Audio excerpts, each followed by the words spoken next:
Salut, c'est Alyosha, bienvenue dans Vision.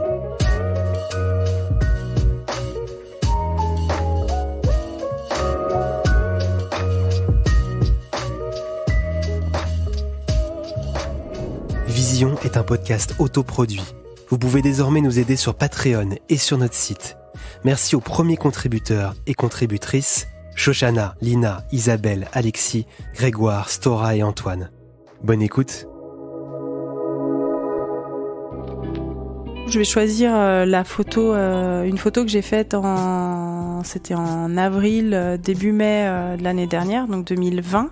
Et c'est une image avec plusieurs citrons qui flottent dans un paysage et qui sont figés par le flash comme ça, et ce qui crée une sorte de tombée comme de la neige, mais en fait c'est des espèces de citrons à différents points de perspective et figés par le flash dans des grandes couleurs, enfin des éclats de couleurs dans un paysage qui lui est un peu sombre.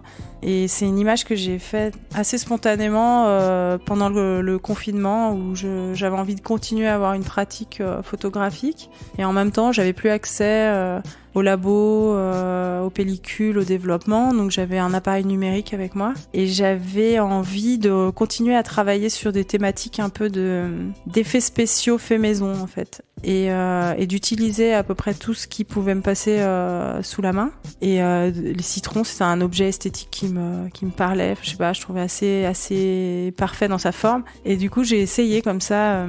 J'étais un peu inspirée par des images des années 70, un peu psychédéliques presque, et des jeux de couleurs assez forts et des esthétiques qui n'étaient pas exactement les miennes dans les images que je peux faire avec mon appareil argentique. Du coup, de travailler ce flash pour ce qu'il est, comme ça, qui est l'idée qui fige un moment.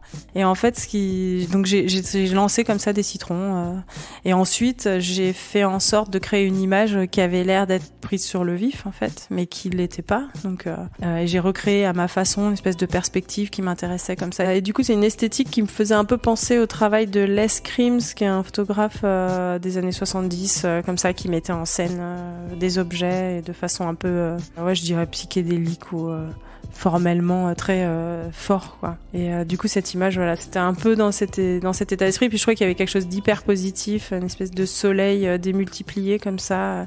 J'ai un peu fétichisé certaines images que j'ai pu créer pendant le confinement, comme ça, d'espèce de trompe-l'œil à moi-même. Ça me plaisait bien d'expérimenter ça, quoi. Donc je choisirais celle-là. Donc je suis Estelle Anania, photographe. Je suis née à Paris, mais j'ai vécu toute mon enfance dans la banlieue est de Paris, dans le 93, en Seine-Saint-Denis, d'abord à Villemomble, et puis ensuite à Noisy-le-Sec, de mes 5 ans jusqu'à l'âge où j'ai quitté la maison, j'irais 18 ans.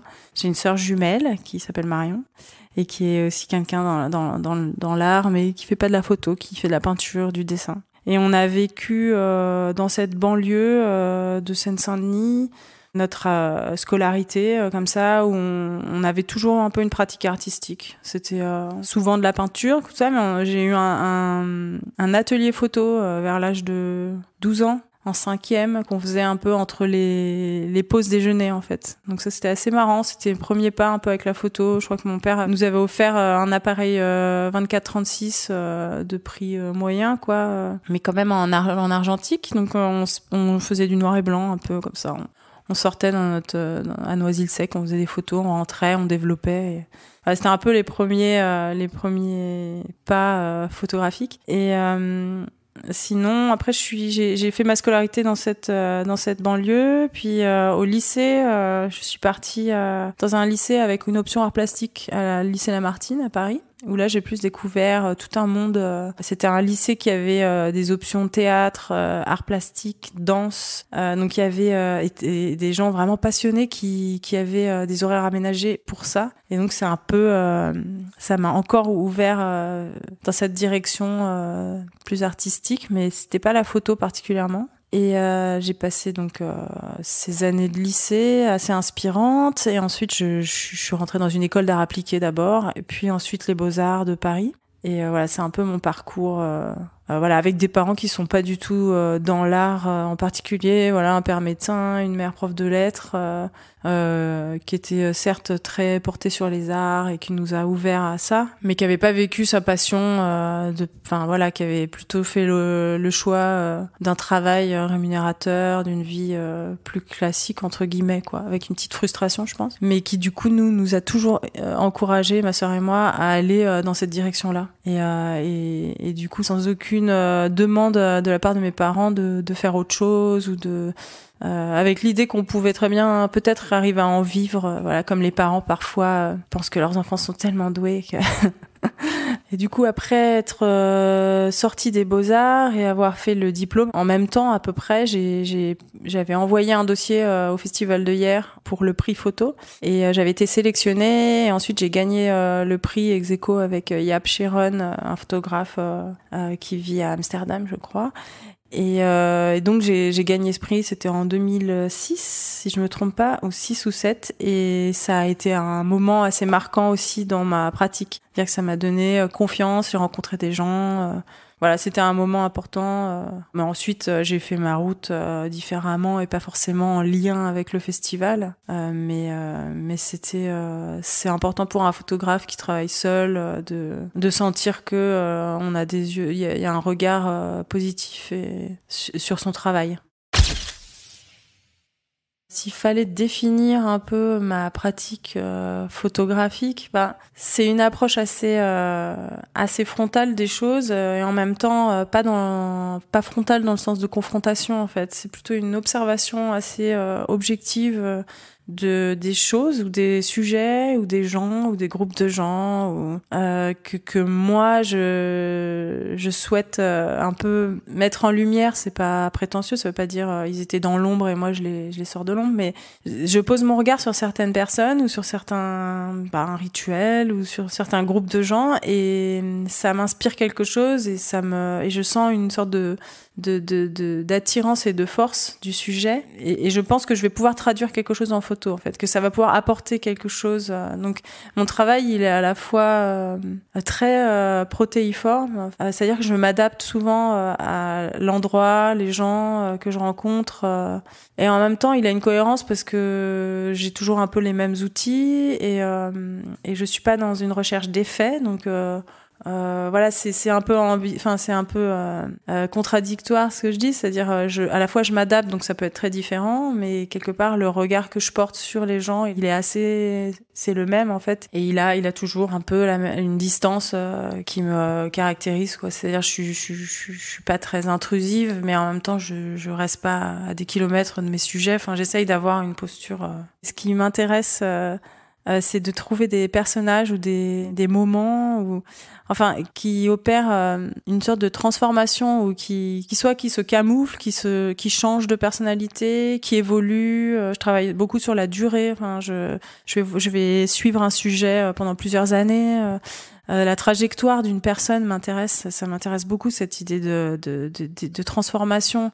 Soit une transformation à la minute, par exemple les drag queens en Indonésie, une transformation comme ça spectaculaire par le maquillage, soit une transformation lente, par exemple, je pense à un jeune ventriloque que je suis depuis qu'il a 12 ans et qui a aujourd'hui 20 ans, et de voir comment voilà, à travers les différents âges, de l'adolescence jusqu'à l'âge adulte, mais mon travail, il contient toujours un peu une dimension théâtrale. C'est souvent des gens qui se mettent en scène. Je parle de ventriloquie, des drag queens ou des rituels que j'ai pu photographier il y a presque 15 ans, et qui m'attirait comme ça.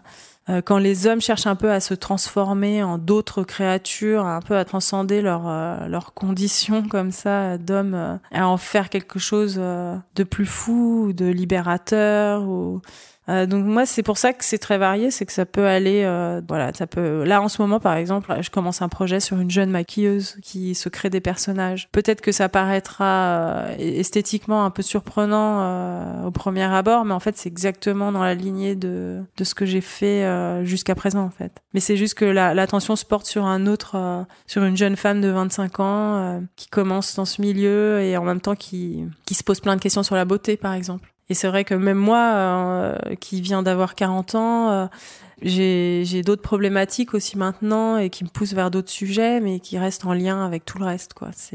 Donc ouais, c'est l'humain au centre et ces multiples luttes pour, je sais pas, se trouver, ou se chercher. Bon, l'image que j'avais choisie là en début d'interview, c'est pas de l'argentique, mais c'est très très rare en fait. Ça a été vraiment parce que j'ai été poussée par la force des choses en fait. J'ai vu que j'avais envie de produire des images et que c'était plus fort que moi et qu'il fallait que j'utilise un outil même que j'aime pas forcément trop au départ. Mais mon travail à 95% du temps, c'est un travail argentique parce que c'est mon outil en fait, parce que c'est l'outil photographique, parce que pour moi c'était ça la photo.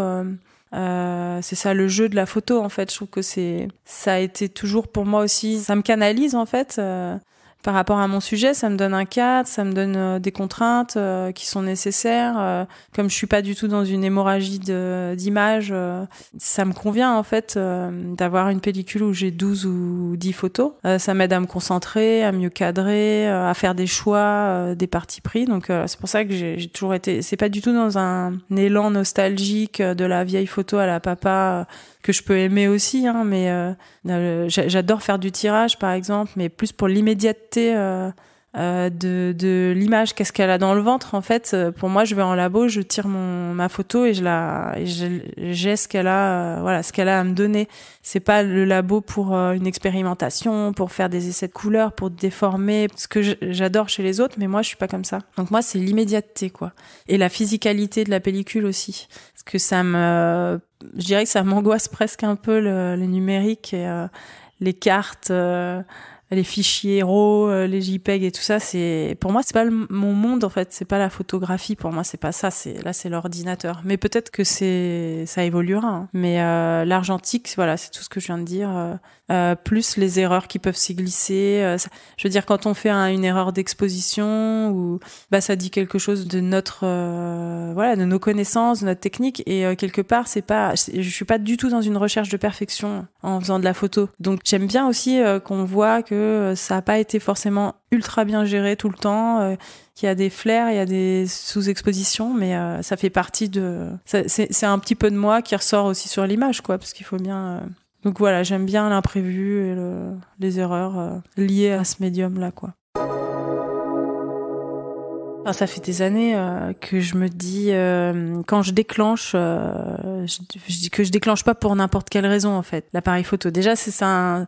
Avant de me dire qu'est-ce que je veux montrer quand je déclenche et que j'appuie sur le bouton de l'appareil photo, c'est plutôt est-ce que je fais la photo, enfin je me pose vraiment la question, est-ce que là j'ai une photo qui me parle, est-ce qu'il y a un potentiel, c'est plus je me force que ce soit dans mon travail personnel ou dans ma pratique plus commerciale de la mode. J'essaye d'être à l'économie et tant que quelque chose en face de moi ne me déclenche pas quelque chose justement une sorte d'émotion, quoi, je me force à pas déclencher, quoi. C'est presque par paresse anticipée, j'ai pas envie de passer des heures à dérocher des pellicules qui ont pas de sens, quoi. Donc je me dis voilà, va au bout de ton image, si tu trouves qu'elle est pas encore sous tes yeux, déclenche pas encore, et parce que j'ai envie que quand l'image sort, il y ait plusieurs dimensions, peut-être on voit qu'il s'y passe des choses, quoi. Que c'est sûr que je peux faire aussi des images assez simples, descriptives. Donc ça, si je fais l'image dans un but de description, par exemple d'une montagne suisse ou d'un type de maison, voilà, je vais faire cette image, je vais déclencher l'appareil photo dans ce but.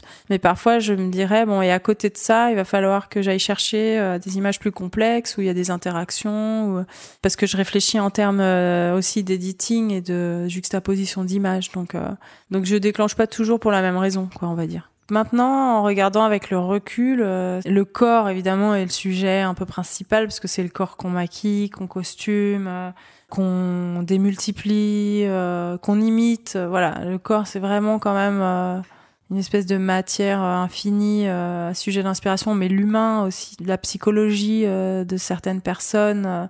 qui m'impressionne. Voilà, mais moi je dirais peut-être que c'est aussi les marges. C'est les marges, les gens en marge, les gens qui font pas trop de vagues ou alors qu'en font des tonnes. Je sais pas, je dis les gens qui font pas de vagues, c'est par exemple Daniel Jacqui qui a produit des robes pendant toute sa jeunesse des années 70 et puis qui sont là sur un portant dans sa maison et qui dorment, ou ceux qui en font des tonnes comme les drag queens, mais en même temps c'est pas si simple non plus pour voilà donc c'est les marges, c'est des gens qui paraissent un peu hors circuit, hors normes, ou qui challengent ces normes, ou qui n'ont pas peur de se montrer un peu à côté de ce qu'on attend d'eux, voilà. Et qui luttent peut-être avec des demandes extérieures sur voilà, ce qu'on attend d'un jeune homme en Indonésie. C'est pas d'être drag queen, quoi. C'est autre chose. Ou ce qu'on attend d'une dame qui vit dans le sud de la France, c'est pas de recouvrir sa maison de mosaïque. Ça emmerde tout le monde. Enfin, à la fois ça fascine et en même temps, elle en a souffert, quoi. Dès que les gens sont considérés comme excentriques, ça pose problème, en fait. Mais c'est parce que je pense que c'est une fascination et que les gens ont du mal à, voilà, quand on est ventriloque, on est ventriloque dans dans une ville du Kansas, vaut mieux être footballeur, quoi. Football américain, ça passe mieux, que jouer avec des poupées et de parler à travers une poupée ou encore Cassandro L'exotico, qui est un lutteur mexicain que j'ai découvert par le documentaire de Marie Lozier. Et Cassandro, ça aurait été plus simple pour lui de jouer les gros machos sur le ring, mais bon, il a préféré se maquiller et mettre des talons, quoi. Mais il n'empêche que c'est un magnifique lutteur, quoi. Moi, ce qui m'intéresse, c'est ces marges-là, c'est le pas de côté et c'est comment les gens l'assument à fond, parce que peut-être que moi, j'aimerais être un peu tous ces gens et que je suis voilà, j'ai au moins de les mettre, de faire une sorte de, c'est pas une collection parce que je vais pas dire je collectionne pas les gens, mais c'est une sorte de différentes facettes de gens qui m'intéressent et qui me parlent et qui m'inspirent. Et voilà, c'est comme la jeune maquilleuse Louisa avec qui je travaille en ce moment. Elle est assez fascinante pour ça parce qu'elle challenge son image. Elle est très belle, elle est très mignonne, elle a beaucoup elle est assez sexy comme ça, et en même temps, elle va fabriquer des masques, un masque de Rottweiler, et elle va le porter, et elle va challenger cette conception de la beauté un peu aliénante, en fait. Et je trouve que c'est ça, un peu, c'est les gens qui cherchent un peu à casser ce lien aliénant à ce qu'on attend d'eux, quoi, qui m'intéresse, je pense, pour le futur de mes projets. Après, voilà, les citrons, là, dont je parlais en début d'interview, c'est encore complètement autre chose, mais c'est plus une pratique un peu comme un carnet de notes et de croquis, on va dire. Je regarde beaucoup de photos, mais de livres, de photos, de pratiques différentes de photographes, mais j'avoue que le documentaire, c'est vraiment une forme qui de plus en plus prend de la place dans mon imaginaire. Parce que c'est comme ça que je travaille à partir du réel, tout est réel, tu me diras même quelque chose de mis en scène, mais l'humain, quoi, la réalité de certains humains à certains endroits du monde.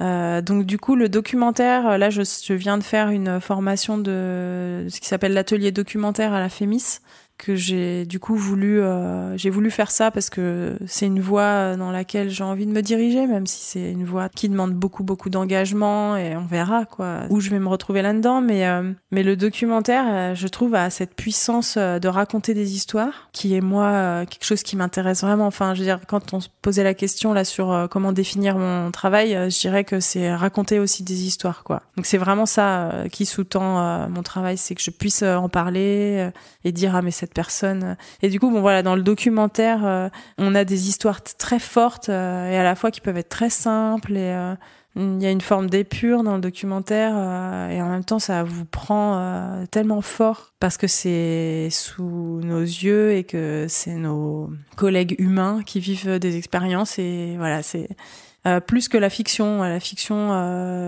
que je peux trouver formellement des films très forts, très beaux, mais ça me touchera pas comme un documentaire. Ou dans la fiction, il y a des cinéastes comme je sais pas, Kiarostami, certains films de Kiarostami.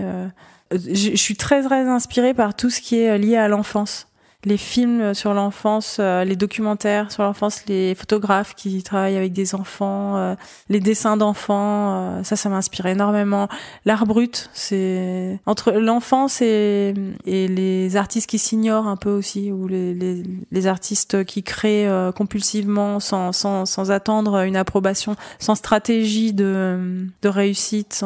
Voilà, là je te fais un grand mélange, mais mes inspirations, en fait c'est marrant parce que je me suis aperçue que j'aimais soit les artistes virtuoses, enfin ceux qui vraiment ont une espèce de maîtrise de leur médium extraordinaire, et ça m'impressionne beaucoup. Des grands dessinateurs ou même des très gros techniciens, photographes ou réalisateurs. Et j'adore la naïveté, la plus pure aussi, ceux qui savent absolument pas faire dessiner un bonhomme, mais qui vont créer une œuvre fantastique à partir de juste leur pulsion créative, quoi. Donc j'aime bien naviguer entre ces deux pôles-là. Dans les documentaristes qui m'inspirent, je pense à Les Blanc, qui est un Américain qui est mort il y a quelques années, mais il n'y a pas si longtemps que ça, et qui faisait des documentaires vraiment de façon extrêmement simple sur des sujets un peu obsessionnels, là, par exemple le blues ou la musique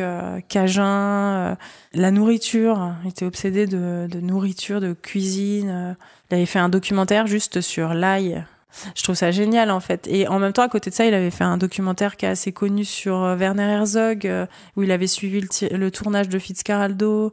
Mais j'ai adoré son approche parce que c'est vraiment très très simple. Il observe des toutes petites choses, des choses plus grandes, avec de la joie. Enfin, il y a beaucoup de joie, il y a beaucoup de zoom. Enfin, il y a plein de choses qu'on dit il faut pas faire. Et puis, je sais pas, je trouve que ça fonctionne, c'est super fort. Et après, là, j'ai vu un documentaire il y a quelques jours d'un réalisateur qui s'appelle Emmanuel Gras, qui s'appelle Kamala, et qui m'a complètement scotché. Il y a énormément de gens qui ont des voix super intéressantes, ça prend des formes diverses, mais celui-là par exemple, c'est vraiment ça faisait longtemps que j'avais pas vu un truc aussi fort, et le gars, quand on l'entend parler, c'est très simple, quoi. Enfin, j'aime bien. Voilà, il y a beaucoup des documentaires un peu aussi ovni, one shot, de gens et ça me parle beaucoup. Enfin, je sais pas, après c'est très varié, quoi. Vous écoutez Vision, podcast de la photographie contemporaine.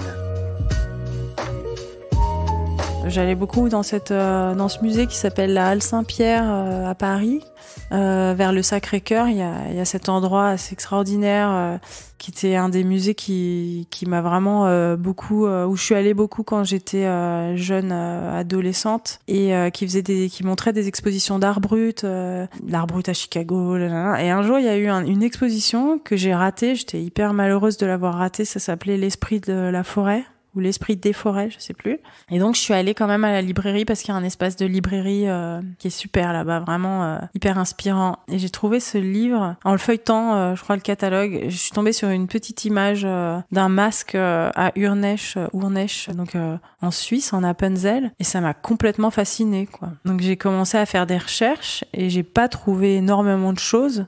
Mais j'ai tapé Urnèche, enfin je suis débrouillée pour chercher des contacts de façon hyper basique et toute seule, hein. J'avais pas donc j'avais, je sais pas, 25 ans, quoi, et je faisais les choses comme ça très spontanément, et du coup j'ai organisé d'aller là-bas et de voir qu'est-ce que c'était que ces traditions. Et donc j'avais vu dans ce catalogue qu'il y avait des costumes, quoi, qu'il y avait des masques, tout ça, mais ce qui me plaisait et ce qui me parlait, c'était pas tant le côté folklorique, mais ce qui m'avait frappé, c'était l'espèce d'abstraction qui se dégageait de ces costumes, en fait. Le côté presque d'un homme qui cherche à retrouver un état de nature. Enfin, ça me paraissait assez fou dans le potentiel photographique que pouvaient générer ces costumes, en fait. Parce que, voilà, après, quand je suis arrivée là-bas, c'est vrai que j'ai vu de dos, ces gens étaient vraiment assez... Enfin, il y avait vraiment un potentiel d'abstraction dans les corps. Voilà, c'était...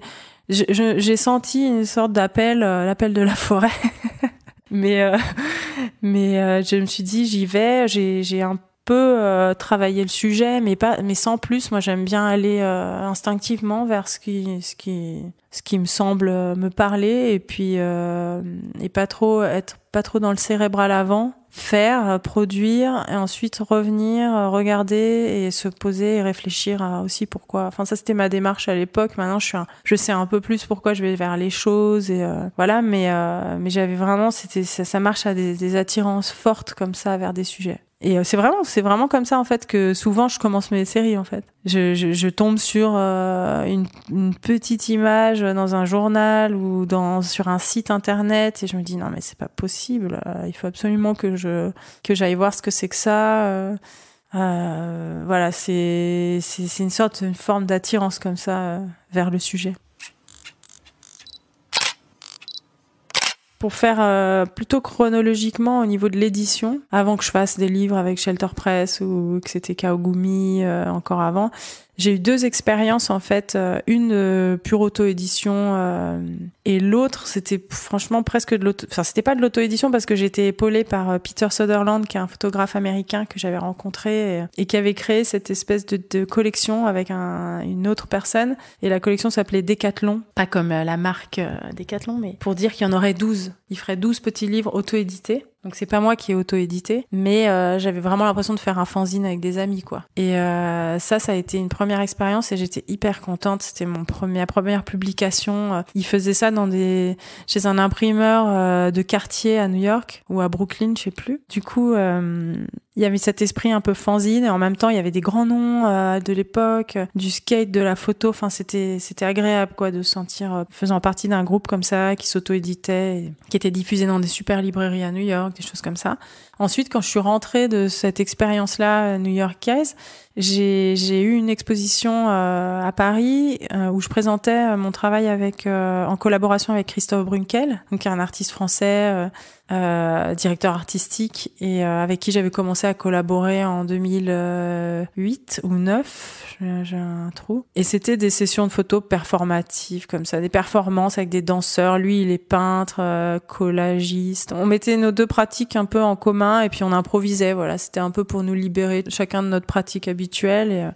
Et du coup, j'avais une exposition où on montrait ce travail dans une galerie rue du Petit Thouars où j'étais à l'époque. Et là, on s'est dit qu'on allait créer un fanzine, quoi. Enfin, qu'on allait auto-éditer une petite publication dans laquelle on insérait un Polaroid unique et où lui avait fait donc la maquette. Puisqu'il était aussi directeur artistique, on avait fait un editing, c'était noir et blanc. Je crois qu'il y avait une double page en couleur. Enfin, tout était fait au copy-top du coin, mais on avait pris ces contraintes pour faire un objet qui nous plaisait et qu'on distribuait le jour de l'exposition.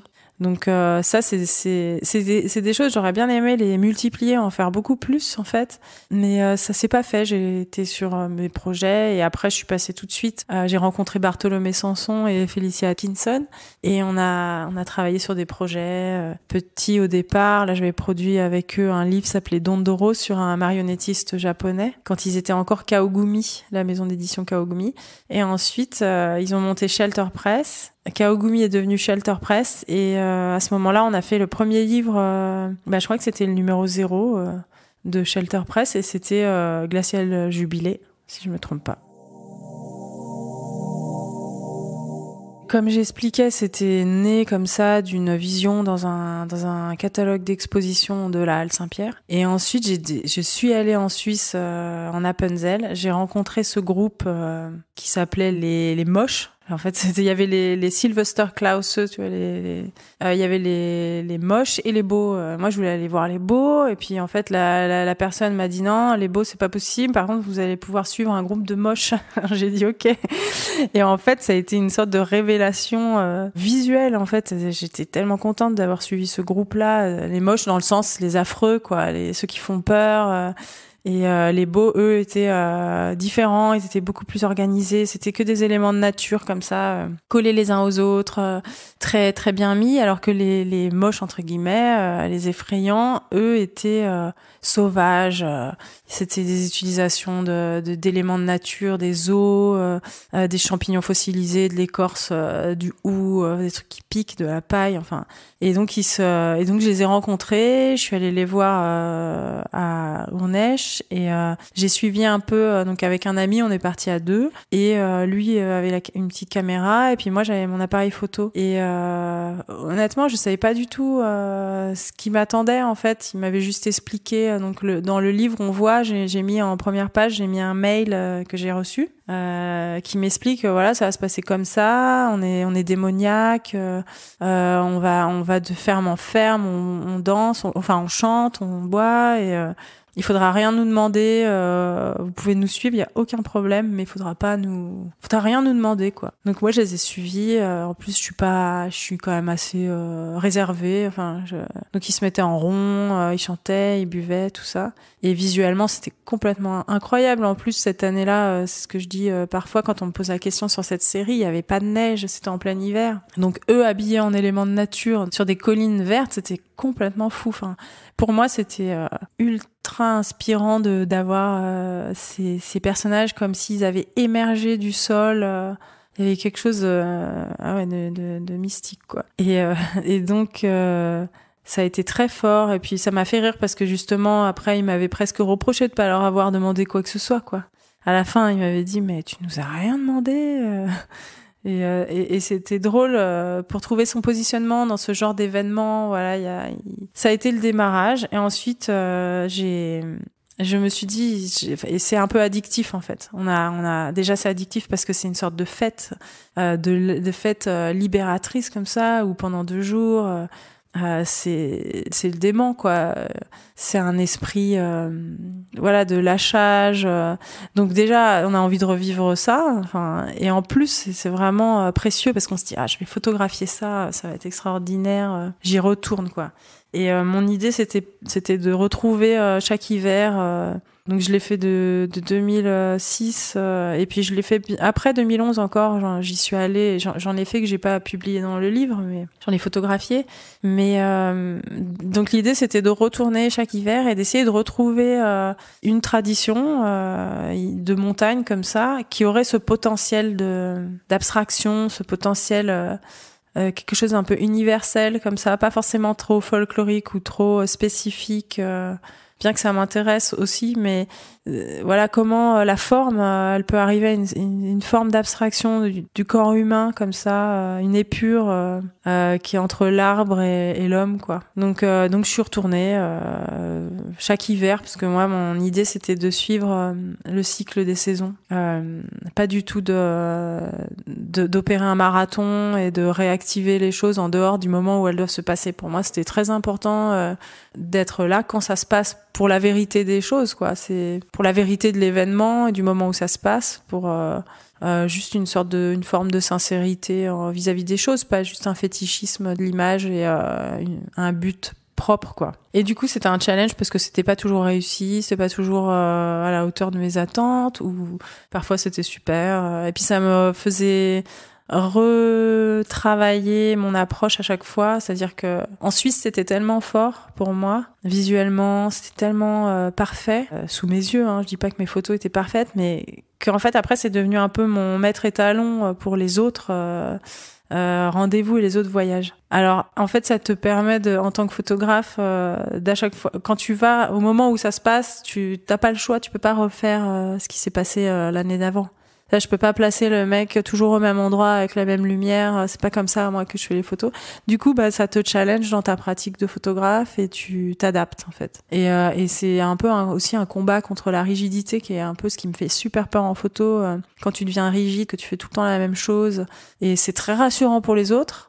Pour ceux qui regardent parce qu'ils te reconnaissent tout de suite, ils adorent c'est machin, c'est ouais j'adore son esthétique, mais pour toi en tant que créateur c'est un enfermement quoi. Enfin je veux dire t'as besoin de te rechercher encore autre chose. Je veux dire à 25 ans je suis pas la même qu'à 28 ou qu'à 30 et c'est normal d'évoluer, il faut se l'accorder, il faut pas, enfin moi c'est un truc que je me suis jamais complexée par rapport à ça.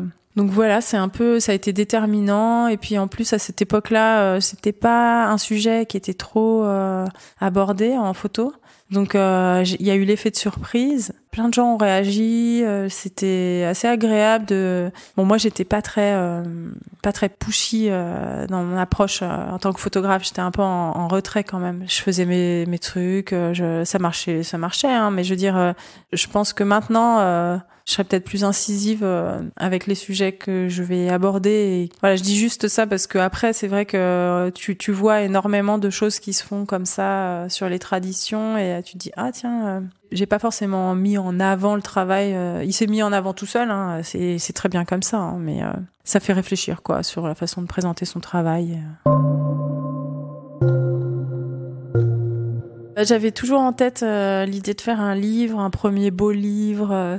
Je pense comme beaucoup de photographes, c'est un peu une idée qui fait peur et en même temps une sorte de consécration pour soi, de se dire on a réuni. Mais bon, il fallait que ça vaille le coup, il fallait que ça soit conséquent. Je vais pas faire un livre en allant une fois en Suisse, quoi. C'est pas le propos. Il faut que le livre aussi raconte une histoire, raconte ma démarche. Et ma démarche, elle s'est faite sur plusieurs années. Voilà, comme je décrivais des années où c'était réussi, d'autres moins. Donc au bout de plusieurs années, on a parlé de faire ce livre avec Bartholomé Sanson et du coup je me suis dit ça y est, je suis prête au bout de 6 ans puisque je l'ai sorti en 2013, j'avais commencé en 2006.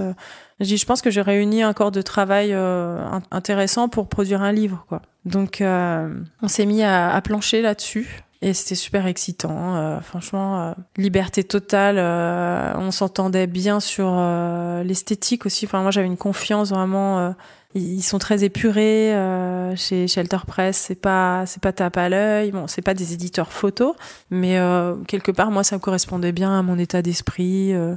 Assez indépendant et du coup on a fait ce livre qui réunit 6 années et c'est une sorte de parcours de pays en pays comme ça, de Suisse en Bulgarie, en Italie, en Pays Basque et en Autriche. Et sans trop d'explications, il y a une interview en entrée de livre, mais il n'y a pas de légende à chaque image, on va dire, mais c'est quand même, je laisse pas dans le flou, mais l'idée c'était aussi de mélanger ces images de tradition à d'autres images que j'avais faites de façon complètement indépendante, donc des images de grottes, des natures mortes que j'ai pu faire, qui étaient inspirées de choses que j'avais entendues, voilà, donc des images construites de toutes pièces mélangées à ces images plutôt d'ordre documentaire et ça a façonné le reste de ma pratique. C'est toujours comme ça que je fonctionne en fait, un peu dans les genres qui se croisent, du coup qui naviguent entre documentaire et photographie plasticienne. Enfin, c'est ce que les gens utilisent comme terme, mais et puis voilà, des différents codes en fait. Moi, c'est ça qui me plaît bien.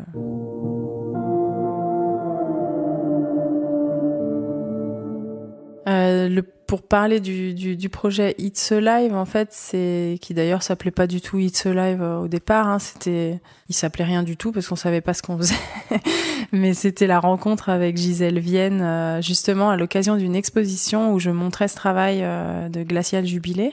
Et Gisèle Vienne, sa maman est autrichienne et son père est français. Et du coup, elle avait évidemment en plus vécu pas mal de temps dans les montagnes, à connaître ces traditions costumées. Et au moment où moi j'exposais un peu ces images dans cette galerie rue du Petit Thouars, elle avait une pièce au théâtre de la Bastille qui s'appelait Kindertotenlieder et dans laquelle il y avait 2 ou 3 Perchten, donc les personnages autrichiens à poil et à cornes, un peu démoniaques comme ça.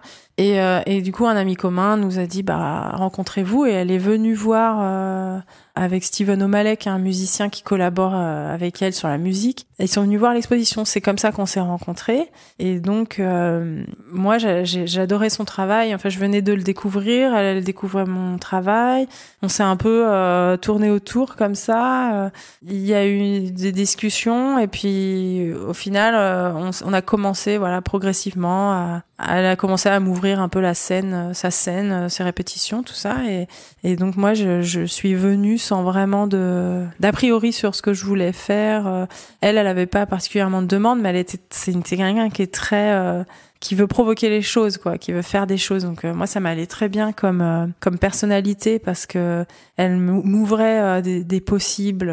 Donc elle disait mais attends, on peut faire ça, mais attends, moi je te fais revenir tout le monde sur scène. Donc elle était la metteur en scène bis de ce travail photographique. Puis ensuite moi j'ai abordé sa scène, ses acteurs, j'ai abordé ses loges comme je le faisais quand j'étais en Suisse, comme un espèce de rituel de théâtre. Voilà, j'ai pas eu une approche différente par rapport à Gisèle Vienne que par rapport au reste de mon travail. Donc j'observais, j'attrapais soit des moments d'action, soit des choses plus descriptives, et puis ensuite en regardant les planches contact, j'agençais à ma façon les images et les signes, quoi. Et tout en essayant de pas trop intervenir. Je pouvais pas de toute façon intervenir réellement. Voilà, j'aimais bien ce cadre dans lequel je me glissais, et ça a démarré comme ça. Et donc par année, j'allais 2-3 fois faire des prises de vue, parfois plus. Voilà. Et des voyages aussi, parce qu'elle a beaucoup initié de voyages qui ont été importants, qui ont produit beaucoup d'images de mon côté, et des étincelles pour des projets autres que celui avec Gisèle Vienne, en fait. Le travail de Gisèle Vienne, en fait, il contient déjà en lui cette espèce d'ambiguïté hyper forte entre le vivant et l'inanimé, quoi. Parce qu'elle travaille avec des poupées à taille réelle qui sont quand même très réaliste, de loin comme ça. Quand on est assis dans une salle de théâtre, ça peut vraiment prêter à confusion, quoi. On sait pas si c'est des adolescents et des enfants sur scène ou pas. Et à l'inverse, elle travaille avec des danseurs qui bougent comme des pantins, quoi. Donc déjà rien que tout ça, visuellement, ça, il y avait tous ces degrés d'ambiguïté, ces couches de questions qu'on se pose en regardant. Voilà, est-ce que la forêt est réelle? Est-ce que la danseuse c'est vraiment une petite fille ou est-ce que c'est une jeune femme? Enfin, chez elle, tout était vraiment ambigu, en fait. Les personnages qui ont l'air doux peuvent s'avérer super violents. T'as l'impression d'avoir une connivence avec un personnage, puis en fait il se retourne. Enfin, c'est vraiment et ça pour moi c'était une matière qui était extraordinaire. Et déjà visuellement, rien que les poupées, j'avais déjà moi travaillé avec Oishi Okamoto qui était un marionnettiste japonais qui faisait des poupées taille réelle. Il les faisait performer comme ça, il les manipulait. Et du coup moi tout ça m'intéresse. Ça procède de la même chose. En fait, je me suis intéressée aussi au travail de Gisèle Vienne parce qu'elle travaillait avec des poupées à taille réelle et des trompe-l'œil de l'humain, en fait. Et c'est comme ça que je suis arrivée à son travail. C'est comme Oishi Okamoto, je cherchais un marionnettiste qui travaille avec des poupées à taille humaine. Et parce que quand je voyais aussi les traditions que j'ai photographiées, pour moi ça faisait que c'était un peu aussi comme des pantins, comme des jouets ou des peluches. Voilà, ça procède de la même recherche, en fait. C'est un instinct qui me dit il y a quand même quelque chose là qui pour moi en tant que photographe est très riche. Et toute cette ambiguïté, en plus du théâtre et du réel, enfin tu vois, déjà de la mise en scène du réel sur une scène de théâtre, et qu'est-ce que moi je vais pouvoir attraper pour montrer que en fait il y a une moquette sous les feuilles et que la brume c'est de la fumée. Enfin, je sais pas, tout ça c'était extrêmement riche et ça m'a vraiment entraînée dans plein de chemins que j'imaginais pas, et ça m'a encore ouvert des portes, des voies. Voilà, c'est pareil, hein, c'était pas à chaque pièce qu'il se passait quelque chose qui pouvait m'intéresser au niveau de, mais quand même, hein, c'était fort à chaque fois avec Gisèle, c'était c'est une expérience assez forte, quoi. Du coup, c'est sûr que ça partait d'un travail très spontané, pas planifié, fait un peu entre guillemets gratuitement, dans le sens sans un but, une stratégie prédéfinie. Évidemment, c'était super pour moi et super pour Gisèle aussi parce qu'elle pouvait utiliser des images. Mais au départ, on n'a pas eu dans la tête un livre ou une expo. On disait on fait des images et puis on verra un jour ce qu'il en ressort. Et puis c'est plutôt au bout de pas mal d'années qu'un jour je faisais des portraits de Gisèle dans Paris, et puis on prenait un café, puis on se dit peut-être qu'il serait temps de planifier un livre. Elle a dit dans 2 ans on fait un point, on fait un livre, quoi. Et du coup voilà, on s'est fixé une sorte de deadline en disant, elle me dit voilà, je prépare un sacre du printemps pour un opéra. Je pense que là, ça va être génial au niveau... ça va être très riche. Bon, finalement, ça s'est pas vraiment fait. Ça s'est transformé dans une autre pièce qui s'appelle Crowd, qui a été vraiment très inspirante aussi. Et, au bout d'un moment, on s'est dit, bon là, ça y est, on se lance... On a vu avec Bartholomé Sanson qui nous paraissait une évidence pour faire ce livre, d'autant qu'il y a beaucoup de projets musicaux que Bartholomé Sanson avec Shelter Press a édité autour du travail de Gisèle. Donc on avait fait un vinyle aussi ensemble. Donc on s'est dit voilà, on va le faire avec lui. Il était super partant et le projet a commencé à se mettre en route. Et je pense que ça nous a bien pris 2 ans et demi de faire ce livre. Parce que plus on est de fous, plus on rit pas du tout. C'est long et il fallait s'accorder au rythme de chacun, quoi. Mais ça s'est mis en route comme ça. Et puis, voilà, à la force du poignet, on a concrétisé ce livre, on a compris ce qu'on voulait faire, ce qu'on voulait dire dans ce livre, comment on voulait le monter. C'était vraiment un travail de réflexion. Et Gisèle, elle m'a laissé sa matière comme ça, et elle m'a dit, moi j'aime tes livres, donc vas-y, fais ton livre comme tu le ferais. Et pourtant, Dieu sait qu'elle aime avoir un regard sur les choses. Hein. Et elle est très précise et pointilleuse et tout. Et ensuite, ça s'est transformé en potentielles expositions. Et là, la MEP, ayant vu le livre, m'a gentiment proposé d'exposer dans leur studio. Et ça, c'est une forme que j'adore et sur laquelle j'étais totalement libre aussi, où Gisèle n'est pas intervenue. Et c'était une surprise pour moi de lui montrer, selon l'espace et les contraintes de l'espace. J'ai fait un editing de ces images, de certaines des images. Et ça m'a... Ah non, ça, c'est une des formes que j'adore travailler, quoi. Vous écoutez Vision. Suivez-nous sur Instagram pour plus de news et de photos.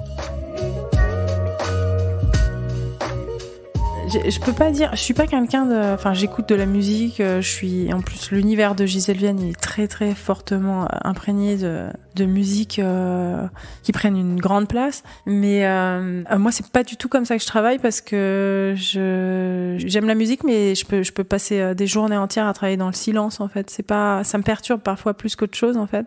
Et en fait, du coup, quand je construis un livre, ou peut-être le livre, de temps en temps, je mettais un peu des bandes son de Gisèle, surtout celle de Crowd, qui est extraordinaire, qui avait fait Stephen O'Malley et Peter Hebberg, pour m'inspirer un peu, mais j'étais plus inspirée par le cinéma, par exemple le découpage. J'avais envie que le livre, ça soit plus comme un découpage cinématographique que comme une mélodie, ou tout simplement parce que je suis pas très mélomane. J'ai fait un peu de musique, si tu veux, mais c'est pas mon univers, en fait, la musique. C'est un des arts où je me sens un peu pas forcément hyper légitime, ou je sais pas.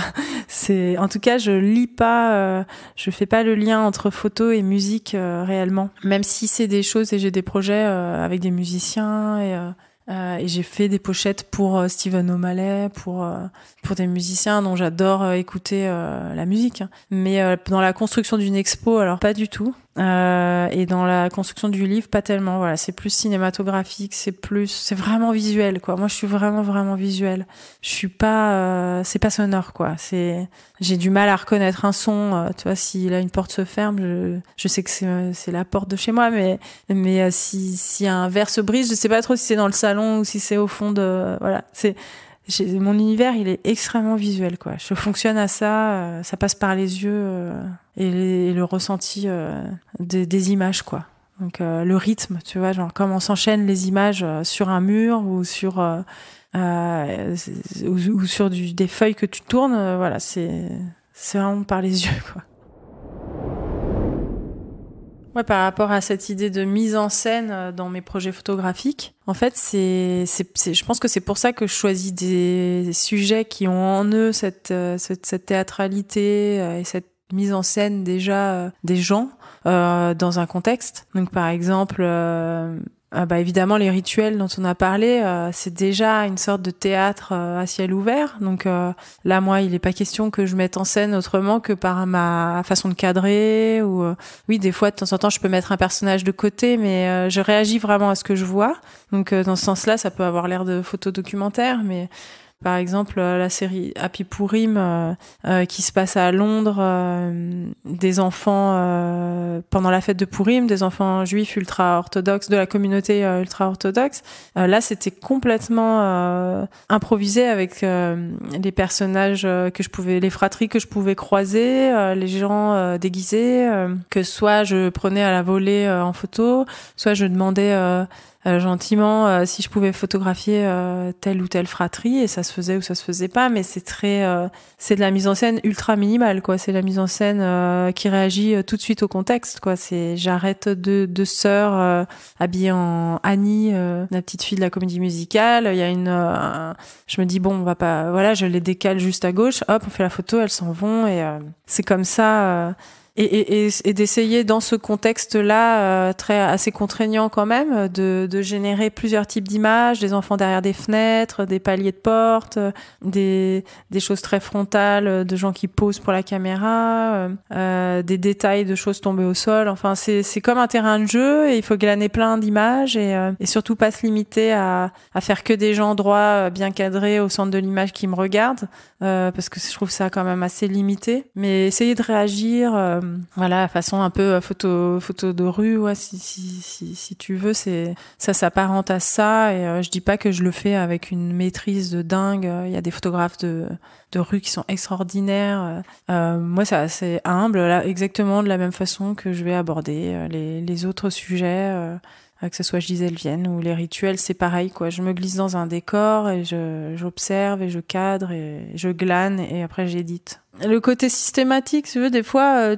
il y a une tendance, quand t'es dans la rue et que tu dois arrêter des gens pour faire des photos, ça va assez vite en final dans l'action de faire stopper les gens, de le mettre bien au milieu de l'image, et d'appuyer et puis à la fin tu te retrouves avec une série de gens droits au milieu de la photo qui te regardent, et ça fait partie, moi, de ma pratique, parce que c'est important, ces images-là comme ça un peu descriptives, mais j'adore qu'il y ait aussi des images un peu déconstruites, un enfant qui pousse une poubelle, un autre au fond, des choses auxquelles je m'attends pas. Enfin, j'ai envie d'être surprise en regardant la pellicule, et je trouve qu'il y a une certaine facilité à sécuriser comme ça toujours une photo, un personnage dans un décor. Moi, ce que j'aime bien, c'est me surprendre, me dire bon, là il y a cette personne, je vois bien, elle est sur le trottoir d'en face, elle a pas envie d'être photographiée, mais je suis assez loin pour pas violer son intimité et faire une photo qui peut être peut-être marrante.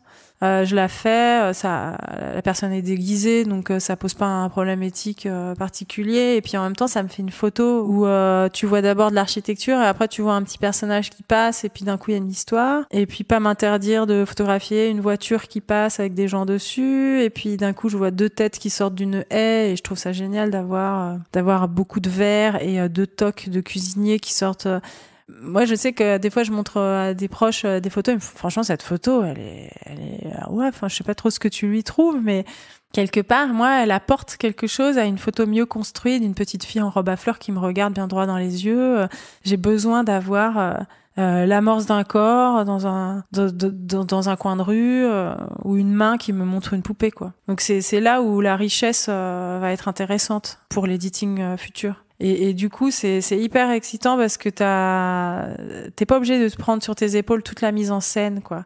Ce que je fais dans mon travail plus commercial de mode, et où finalement, bon, ça passe et ça marche, et voilà. Mais je trouve ça j'aime bien quand il se passe des choses qui m'échappent et que j'attrape, quoi. C'est un peu plus comme ça que j'aime fonctionner. C'est les meilleures séries de mode que j'ai fait, c'était ça, quoi.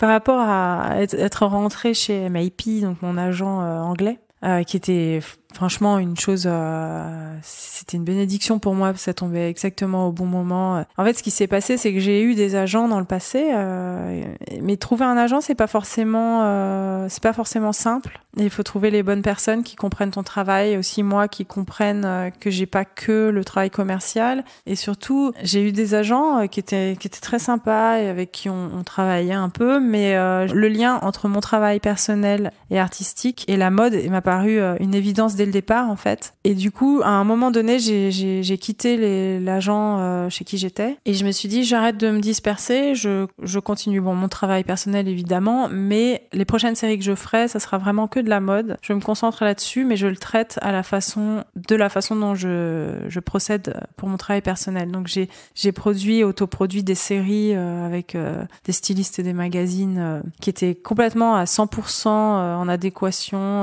avec mon travail personnel. Je suis allée voir, par exemple, j'ai fait une série pour le magazine M Le Monde à l'époque où je suis allée aux États-Unis photographier une mannequin et ses 12 frères et sœurs à Long Island et sa famille, enfin, où il y avait une dimension documentaire et où je pouvais encore une fois là me glisser dans un endroit réel, sophistiquer un peu la chose avec de la mode et raconter une histoire en fait. Ça manquait de sens un peu pour moi, il y avait plein de choses qui manquaient de sens et la mode, je trouvais qu'on pouvait y injecter un peu des histoires. Donc j'ai fait ça pendant peut-être 2 ans, j'ai produit des choses qui disaient quelque chose de moi de façon assez qui faisait sens.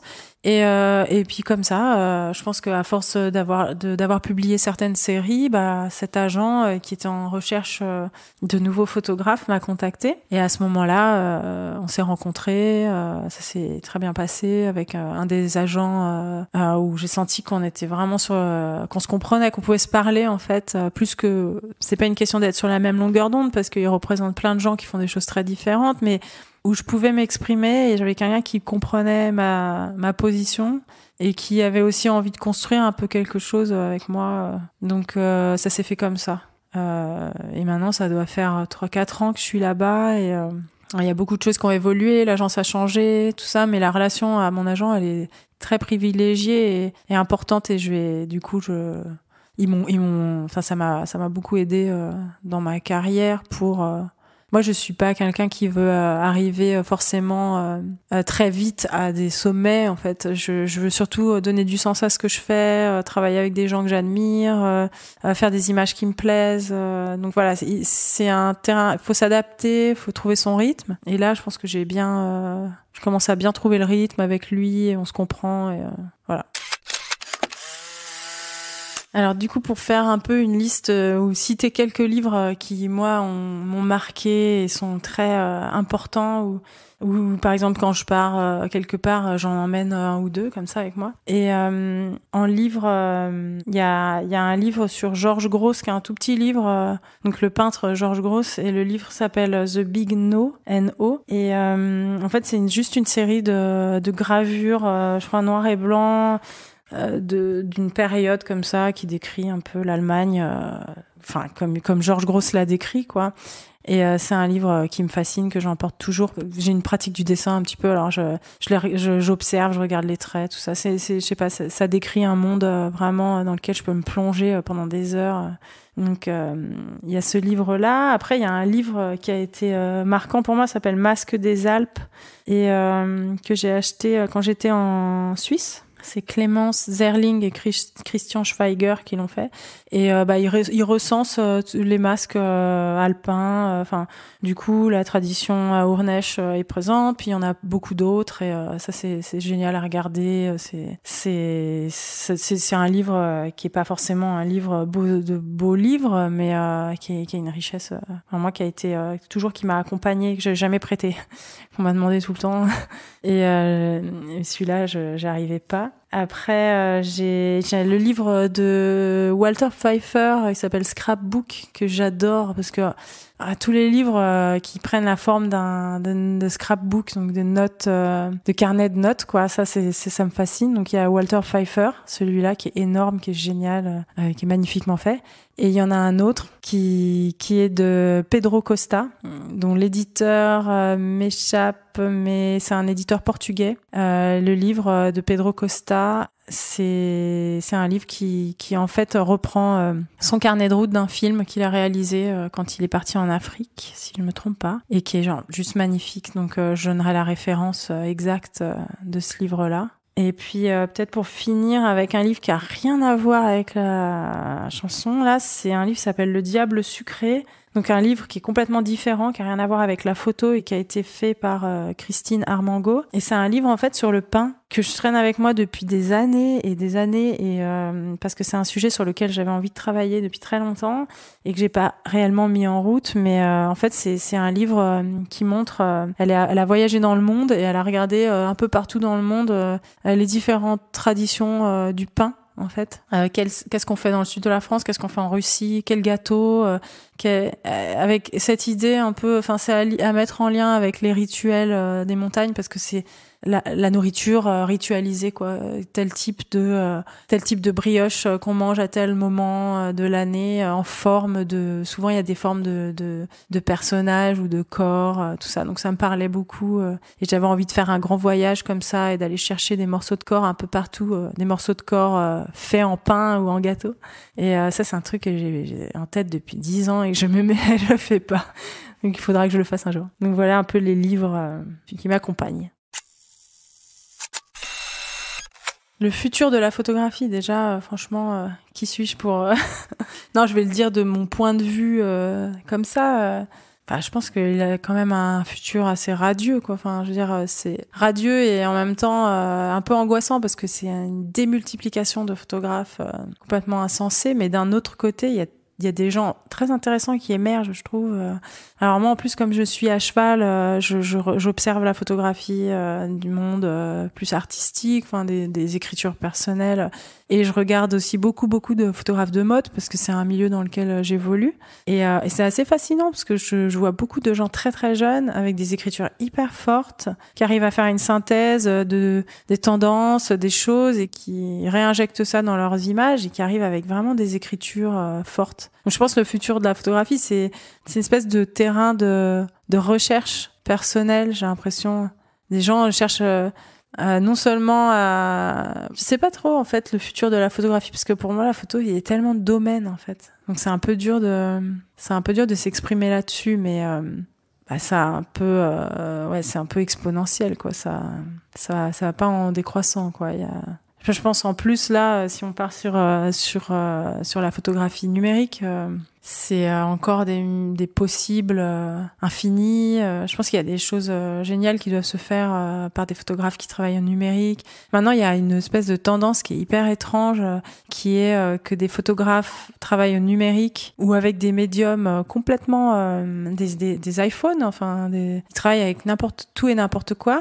Et ils produisent des images qui ont l'air très très argentiques. Donc en fait, c'est pas du tout un jugement. Ça me fait, c'est drôle parce que il y a un renversement en fait des valeurs. Il y a des photographes vraiment, on se dit mais en fait là il a singé les années 50, 60.